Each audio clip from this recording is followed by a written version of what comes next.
John Kerry is on his first trip abroad as Secretary of State. But will anybody take this guy seriously when he says stuff like this? We, as a nation, must have the foresight and the courage to make the investments necessary to safeguard the most sacred trust we keep for our children and our grandchildren, and that is an environment not ravaged by rising seas, deadly superstorms, devastating droughts, and the other hallmarks of a dramatically changing climate.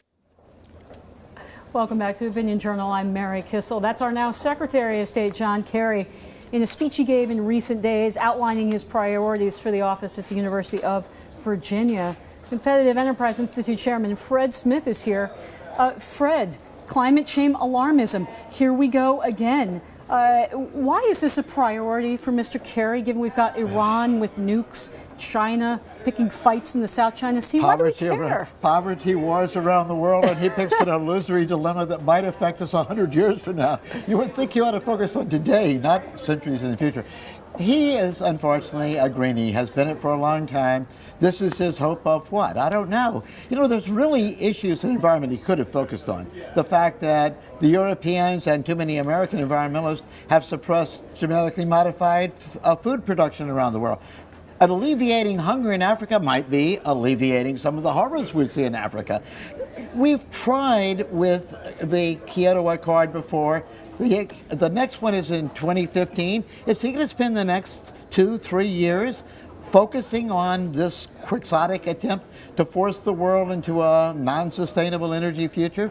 Not a good idea. Well, you know, there is something that he could do today about climate change, because the State Department has to approve the Keystone XL pipeline. They've been sitting on it for years. They've done like double the number of normal studies. Right. So can we really take him seriously that he cares about climate change if they don't approve this? Well, he hasn't said yet he's opposed to it, but one can infer. Not only that, he could take that idea of what we've achieved in horizontal drilling and fracking, eliminating the whole fear that we were going to run out of something, the whole peak oil thing, and take it to Europe, where they're struggling with this kind of question. Say it's good for America, it's good for Europe. God knows we don't want Europe to be dependent on Middle Eastern oil and so on. He could do a lot of things that could basically do it. He could say, look guys, I know renewable energy sounded like a good idea.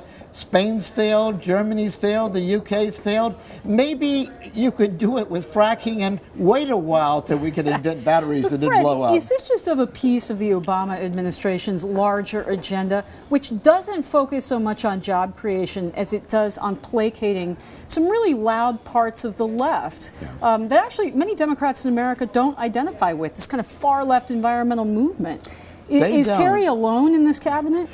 Well, I don't know. I don't think Lou's going to push this particular thing. He does want some money to be taxed away for.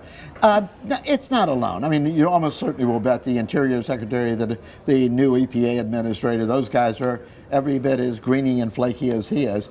It is surprising, though, for a State Department person, because he is supposed to be thinking about stabilizing the world's economy, stabilizing conditions so we have less need for war and so forth. He's supposed to be the peace equivalent to the military. It looks like you go around and make energy less available. You make countries run after will-o'-the-wisp ideas rather than focus on what they can do to help their economic growth through all of the issues that we've talked about, energy, but also agricultural policy. He also, remember, will be overseeing the trade debate between the U.S. and the EU. The EU has all kinds of kooky environmental rules, genetically modified food, trying to make airplanes run off of, rubber bands, I don't know, but something silly. And all of those things, is he going to represent the EU greenie position in the U.S. trade negotiations, or is he going to represent the U.S. business and agricultural position, saying, guys, look, let's have trade be trade, environmental policy handled elsewhere? I don't know, Fred, but I know if I were sitting in Tehran or in Beijing, I'd be cheering for this guy because it's great news for them, but I don't know if it's great news for American security. Competitive Enterprise Institute Chairman Fred Smith, thank you so much. Thanks a lot, Mary. A lot of fun. You take care. With us.